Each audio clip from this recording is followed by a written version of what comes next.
दो चर वाले रैखिक समीकरण योग, यह आपका तीसरा पाठ है।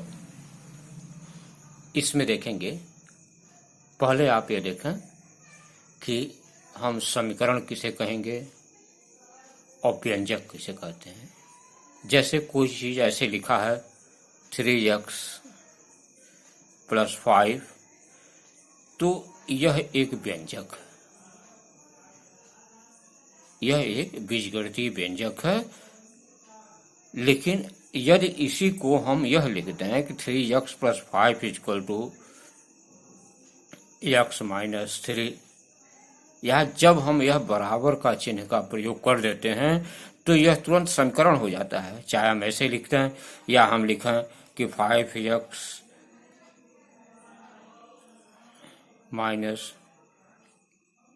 3 = 0।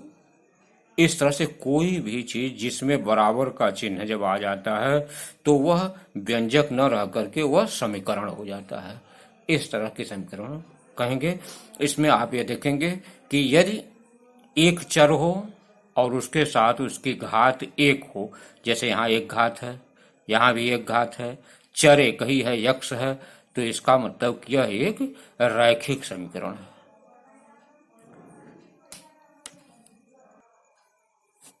इसी प्रकार यदि हम दो चर में यही लिखें, जैसे 3x + 5y + 7 = 0, तो अब यह देखते हैं कि यह दो चर में है, तो यह क्या है कि यह दो चर का रैखिक समीकरण होगा। अब इसमें हम रैखिक समीकरण युग्म जो है, अधिकतर x y का मान निकालने के लिए हम युग्म का प्रयोग करते हैं। जैसे मान लीजिए हम लिखें 2x - 3y - 3 = 0। अब इन दोनों को हल किया जाए तो यह क्या है, एक युग्म है, एक दो चर वाले समीकरण का, इसको हम युग्म कहते हैं।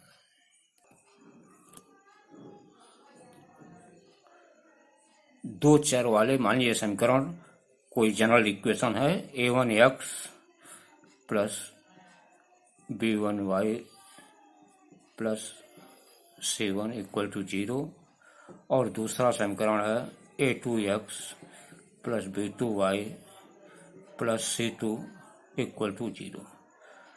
अब इसमें देखें, इसको हल करने में क्या है, इसमें एक ग्राफीय निरूपण यदि हम इसका करते हैं। ग्राफीय निरूपण कैसे करते हैं कि ग्राफीय निरूपण में अगर जो यह आता है तो समीकरण की इसमें तीन स्थितियां आती हैं। पहली स्थिति यह आती है कि जैसे हम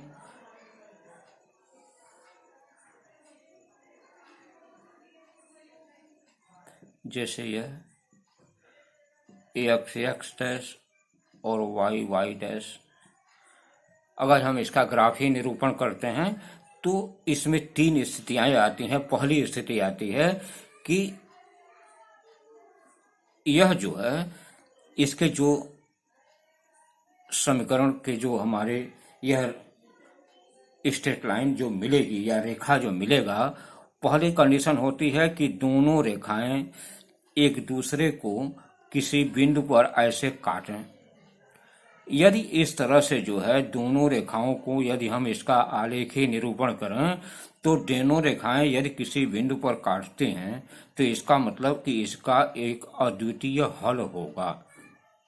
अर्थात इन दोनों समीकरण को हम हल करेंगे तो यदि ग्राफ में ऐसे क्रॉस होता है तो इसका मतलब कि यह इसमें जो है इसका अद्वितीय हल होगा। दूसरी बात आती है कि यदि यह समीकरण जो है अगर ऐसे क्रॉस न होकर यदि दो समानांतर ऐसे लाइनें आती हैं इस तरह से, तो दो समानांतर लाइनें यदि इस समीकरण का आता है तो इसका मतलब इसका कोई हल नहीं होगा। समांतर रेखाएं होने पर इसमें से इसका कोई हल नहीं निकलता है, या यह कहा जाए कि इसमें जो है इसको हल करेंगे तो इसका कोई जो है अद्वितीय मान हमको नहीं मिलेगा। और यह जो है यह निकाय एक तरह से इसको असंगत कहते हैं, यह निकाय असंगत होता है।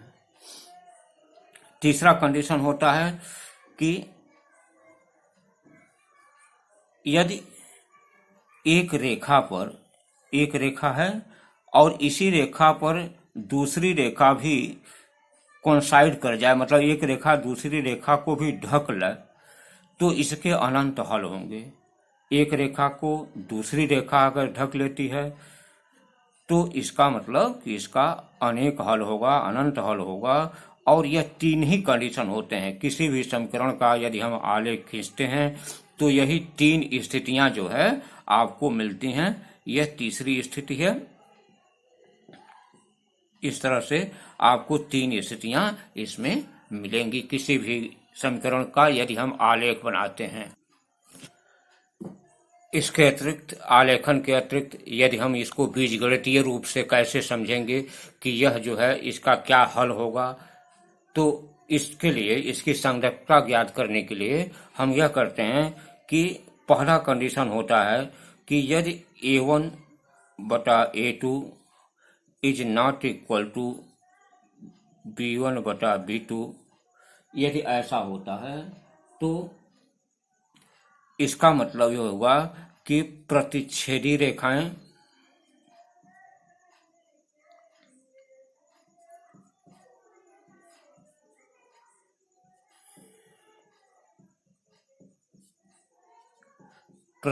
रेखाएं होंगी, अर्थात एक रेखा दूसरे रेखा को काटेगी और इसका जो हल होगा वह संगत होगा। निकाय जो इसका होगा वह संगत होगा और इसका हल जो होगा, प्रतिच्छेदी रेखाएं होने पर आपको भी इसके पहले बताए हैं कि जो है इसका एक तो अद्वितीय हल होगा, दूसरी बात कि इसका हल जो होगा वह संगत होगा। दूसरा कंडीशन आता है कि यदि A1 बटा A2 इक्वल टू B1 बटा B2 इक्वल टू C1 बटा C2, यदि तीनों इस तरह से बराबर होंगे तो इसका मतलब यह होता है कि यह दोनों रेखाएं जो है एक दूसरे को ढक लेंगी, या इसमें जो है इस तरह से कि यह संगत हल होगा। और दूसरी बात यह कि इसमें एक रेखा दूसरी रेखा को ढक लेगी और इसके अनंत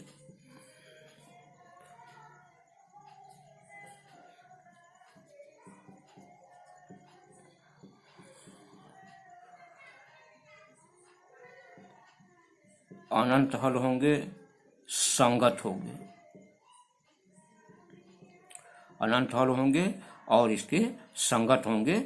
इस तरह की बात होती है यह तीनों यह बराबर होता है। तीसरा कंडीशन आता है A1 बटा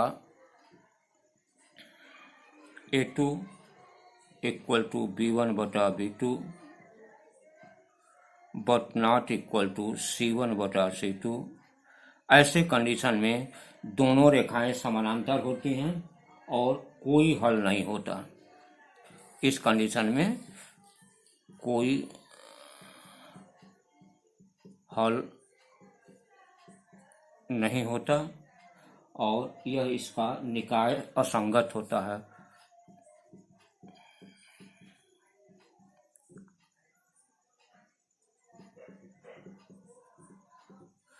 इस तरह से तीन कंडीशन होते हैं किसी भी समीकरण को।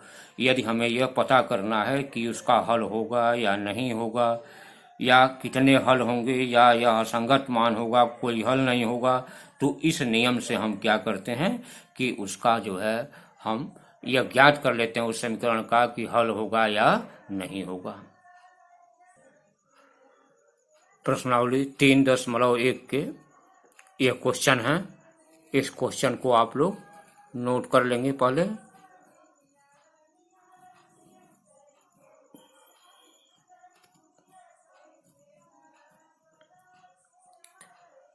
ये 6 क्वेश्चन इस पेज पर हैं।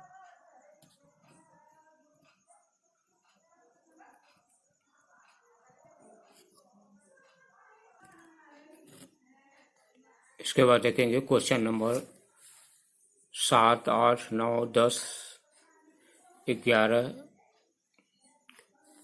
12, 13, 14, ये क्वेश्चन 14 तक हो जाएंगे। इसके बाद आपका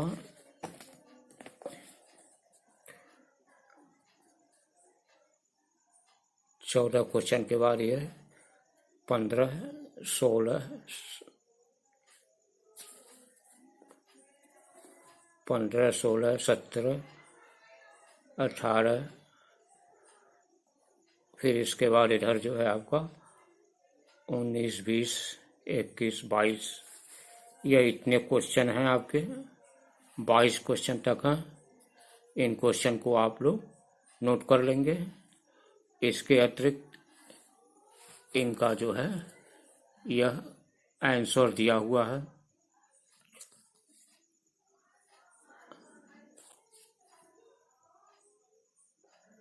इनके आंसर को आप इसे देख लेंगे। अब इसमें क्या,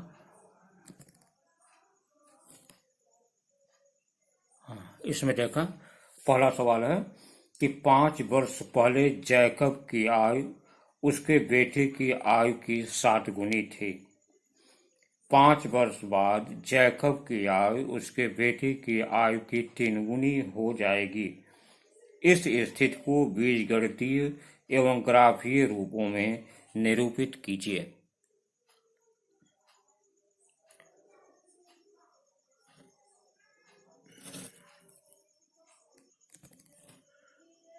इस क्वेश्चन के लिए देखिए, पहले हम मान लेते हैं कि माना जैकब की वर्तमान आयु x वर्ष तथा उसके बेटे की वर्तमान आयु बराबर y वर्ष, ये दोनों मान लेते हैं।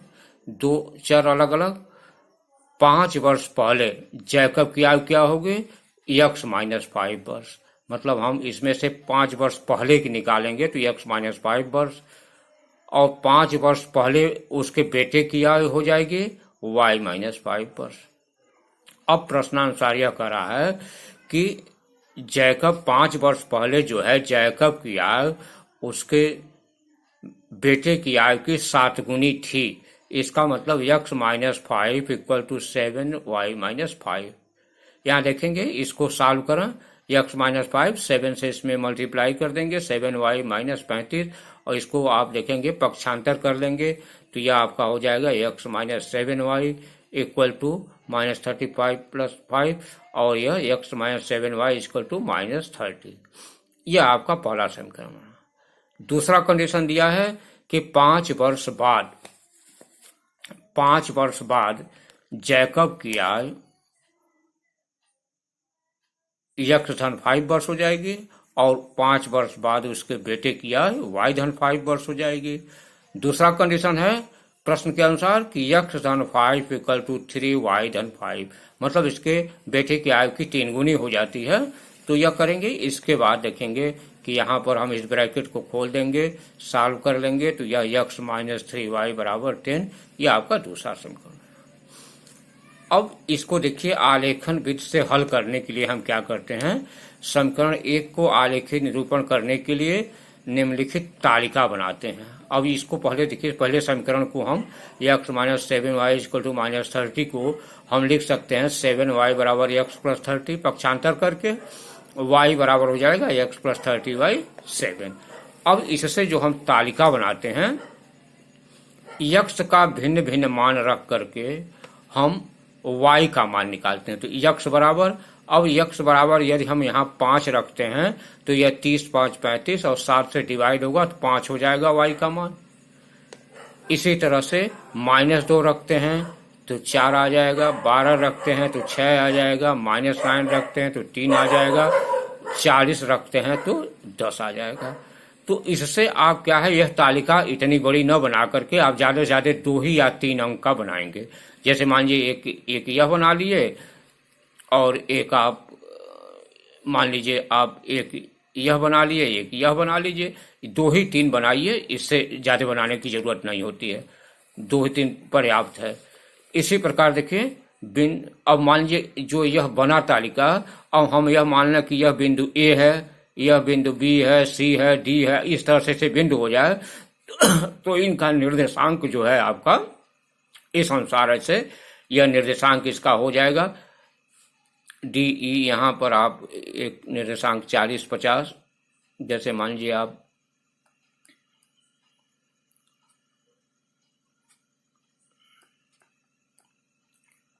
चालीस 10, यह मान लीजिए ई बिंदु का है, तो इस तरह से आपका यह निर्देशांक हो जाएगा। तो अब इस निर्देशांक को हम क्या करें, इससे ग्राफ प्लॉट करेंगे, अभी आपको बताते हैं कैसे करेंगे। यह तो आपके यह मान लीजिए हम इतने निर्देशांक ज्ञात कर लिए, इन्हें ग्राफ पर हम अंकित करके आपस में जो है मिलाते हैं तो एक सरल रेखा प्राप्त होती है। इस प्रकार समीकरण 2 के लिए तालिका बनाते हैं। समीकरण 2 है आपका x - 3y = 10। अब यहाँ देखिए 3y = इतना या y बराबर हम इतना कर लिए। अब यहाँ भी हम x का भिन्न भिन्न मान रख करके, जैसे -5 रखेंगे तो यह -15 होगा, 3 से भाग देंगे तो -5 हो जाएगा। ऐसे ही 1 रखेंगे तो यह -3, -8 रखेंगे तो -6, 40 रखेंगे तो यह 10। तो इस तरह से इसका यह मान आ जाएगा। और यह जो है मान लीजिए यह P Q R S ऐसे निर्देशांक, और यह अंतिम वाला निर्देशांक 40-10।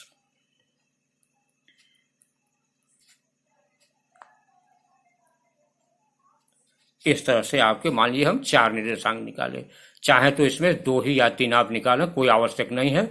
इस प्रकार आप देखते हैं कि यह निर्देशांक हो गए। अब इन्हें ग्राफ पेपर पर अंकित करके एक सरल रेखा प्राप्त करते हैं। दोनों रेखाएं जहां पर प्रतिच्छेद करती हैं उस बिंदु का निर्देशांक दिए गए समीकरण का अद्वितीय हल होगा। अभी देखा कैसे करते हैं। देखा इसमें जो है ग्राफ प्लॉट करने के लिए हम क्या करते हैं, पहले यह x डैश और y डैश यह आपका यह खींच लेते हैं, एक्सिस खींच लेते हैं x डैश और y डैश। इसके बाद हम क्या करते हैं कि इसके निर्देशांक का, जैसे पहला निर्देशांक है 5, 5, तो यहाँ देखें 5, 5 में यहाँ से आपको मालूम चाहिए यह आपका जहाँ दोनों बिंदु काटते हैं इसको हम ओरिजिन बिंदु कहेंगे, मूल बिंदु या ओरिजिन बिंदु। इसका निर्देशांक यहाँ 0, 0 होता है। हम यहीं से गिनना प्रारंभ करते हैं। यहाँ से देखेंगे 5, 5 मतलब यहाँ से यहाँ तक यह 5 खाने होंगे बारीक बारीक, और यहाँ से यहाँ ऊपर यह 5, 5, 5 यह ए बिंदु हो गया। एक तरह से इसको हम ए बिंदु कहें, या यह 5, 5 हम यहाँ लिख दिए हैं, तो यह 5, 5 का निर्देशांक हुआ। दूसरा निर्देशांक यदि हम ऐसे निकालते हैं अंतिम वाला, जैसे एक 40, 10 का, तो यहाँ देखेंगे कि यहाँ आपका 10, 20, 30, 40 और यहाँ से 10 खाने, 40, 10 का निर्देशांक हो जाएगा। ये 40, 10 का निर्देशांक हो गया। ऐसे ही जो है आप और भी निर्देशांक, जैसे यहाँ पर था, जो भी निर्देशांक होंगे उनको हम क्या करते हैं कि ऐसे इस पर रख करके, और इन लाइनों को कम से कम 2 ही रहे तो इन दोनों लाइनों को ऐसे ला करके इसे खींच देते हैं यहाँ पर। अब जैसे इसमें एक आध और हम ये बनाए हैं कि जैसे इसका है आपका -2, 4 का, तो -2 आप यहाँ से देखेंगे बारीक बहुत छोटे खाने हैं, दिखाई नहीं देगा, इसलिए हमने आपको यहाँ दिखा नहीं पा रहे हैं। यहाँ से 2 होगा, यहाँ 4 होगा, तो हम इसको ऐसे मिला देते हैं दोनों तीनों पॉइंटों को। मतलब जितने भी पॉइंट आप बनाएंगे या जितने निर्देशांक बिंदु बनाएंगे उतने को एक सिधाई में होंगे और एक सीधी रेखा खींच लेंगे। इसी प्रकार दूसरे समीकरण का जैसे -5, 5, दोनों -5 हैं, तो यहाँ देखिए यहाँ से चलेंगे, यहाँ से यहाँ 5 खाने और यहाँ से इधर नीचे 5 खाने, क्योंकि यह आपका इधर माइनस होगा, इधर भी माइनस होगा, तो यह आपका -5, 5 की बिंदु हो गई। फिर यहाँ से आगे आप बढ़ेंगे तो 40, 10 वाला भाग देख लीजिए। 40, 10 वाले भाग पर चूंकि दोनों कोइंसाइड कर रहे हैं तो 40 और 10 पर दोनों क्या है कि एक दूसरे को प्रतिच्छेद करेंगे या काटेंगे यहाँ पर। तो इस तरह से जो है यहाँ पर यह दोनों रेखाएं खींच लेते हैं जहां यह काट रहा है। जैसे यह 40 10 पर काट रहा है तो इसका मतलब x बराबर 40 इस लाइन पर और y बराबर 10। x का मान 40 और y का मान 10, अर्थात जैकब की आयु 40 वर्ष और y अक्ष पर 10 खाने हैं, तो इस पर जो है इसका मान जो है उसके बेटे की आयु 10 वर्ष। इस तरह से इसका मान जो है आलेखीय विधि से ऐसे हम ज्ञात कर लेते हैं। दूसरा मेथड बीजगणितीय रूप से यह होता है, तो बीजगणितीय रूप से आपको हम आगे क्वेश्चन जब आएंगे तो उसको हम बता देंगे। और तो आसान होता है, उसमें आप सीधे जो है दोनों को आप एक दूसरे से घटा करके और उसका मान निकाल सकते हैं। इसी प्रकार इसका दूसरा क्वेश्चन है कि अरुणा के पास केवल ₹1 तथा ₹5 के सिक्के हैं। यदि उसके पास सिक्कों की कुल संख्या 55 तथा कुल धनराशि ₹75 है, तो इस स्थिति को बीजगणितीय एवं ग्राफीय रूपों में व्यक्त कीजिए। यहाँ देखें, पहले हम यह मान लेते हैं कि माना ₹1 के x सिक्के हैं तथा ₹5 के y सिक्के हैं। तो अब प्रश्नानुसार क्या हो जाएगा, x धन y बराबर 55, क्योंकि दोनों मिलाकर के 55 सिक्के हैं तो x धन y बराबर 55। दूसरे में कह रहा है कि वैल्यू दिया हुआ है कि दोनों सिक्कों की वैल्यू 75 है, तो इस सिक्के की वैल्यू ₹1 है, एक सिक्के की 5, तो x धन 5y बराबर 75। यह दोनों समीकरण हम चाहें तो फिर इसको हल भी कर सकते हैं बीजगणितीय रूप से। जैसे विलोपन विधि से हल करना चाहें तो इसको हम यहाँ पर इसमें से एक दूसरे को घटा दें तो यह कैंसिल हो जाएगा, y में मान इसका आ जाएगा, y का मान निकालेंगे। लेकिन आलेखीय विधि से कैसे करेंगे? आलेखीय विधि से देखिए, पहले जो है हम x धन y बराबर 55 से आपका यहाँ पर एक तालिका बनाते हैं। इस तालिका में आप देखेंगे कि x बराबर यदि हम 50 रखते हैं तो y का मान 5 आता है। x बराबर हम यहाँ अगर 50 रखते हैं तो y का मान 5, क्योंकि यह इधर जाएगा तो यह y बराबर 5 हो जाएगा। और दूसरा यदि हम x का मान 10 रखते हैं तो इसका मान 45, y का मान, x का मान 40 रखते हैं 20 रखते हैं तो y का मान 35। इस तरह से हम यह तालिका बना लिए। फिर दूसरे समीकरण के लिए तालिका जो है देखिए, x धन 5y 75 से यहाँ x बराबर 50 रखते हैं तो y का मान 5, फिर x का मान 10 रखते हैं तो y का मान 13, और x का मान 20 रखते हैं तो y का मान 11। यह इस समीकरण में मान रख करके हम यह तालिका बना लेते हैं। तालिका बनाने के बाद इसको हम फिर ग्राफ पेपर पर देखिए ऐसे प्लॉट करते हैं।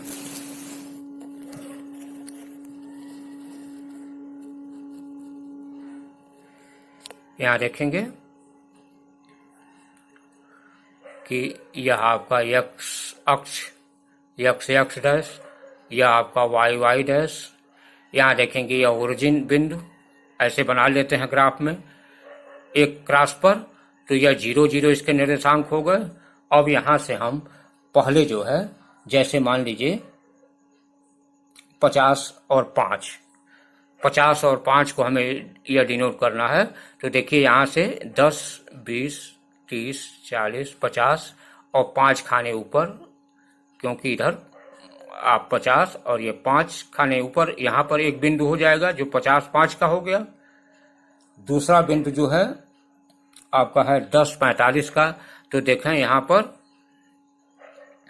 10 45 के लिए आप देखेंगे कि यहाँ पर यह आपका यहाँ से यहाँ तक 10 और 45 खाने के लिए 10 20 30 40 और 5 45, यह y अक्ष पर मान हो गया और यह x अक्ष पर, तो यह आपका 10 45 यहाँ हो जाएगा। तीसरा मान आप चाहें तो यहाँ जैसे 20 35 है तो देखेंगे 10 20 हो गया, आप 35 के लेके 10 खाना 20 खाना 30 और 5 35 खाना, तो यहाँ पर आगे आपका यह 20 35 का निर्देशांक हो गया। इन तीनों को एक साथ ऐसे खींच करके मिलाएंगे तो यह आपकी लाइनिंग एक स्ट्रेट लाइन आएगी और यह आपका समीकरण x + y बराबर 55 का हो जाएगा।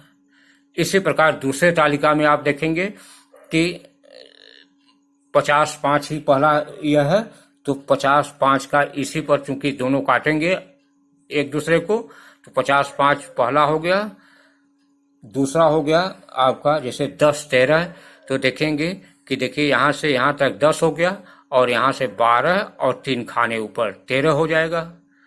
तीसरा निर्देशांक है 20 11 का, तो देखिए यहाँ 10 और 10 20 और 11 मतलब 10 और एक खाने और। यह आपके तीनों बिंदु को हम ऐसे मिलाएंगे तो यह 5y/75 का यह लाइनिंग बन जाएगी। दोनों रेखाएं जहां काट रही हैं 50 और 5 पर, इसका मतलब कि 1 का सिक्का 50 होगा और 5 का सिक्का 5 होंगे। तो इस तरह से जो है आपके कुल 55 सिक्के होंगे और यह आपका आलेखी विधि से इसका हल है। बीजगणितीय विधि से हल आप जानते हैं और आगे बताएंगे कैसे हल करेंगे।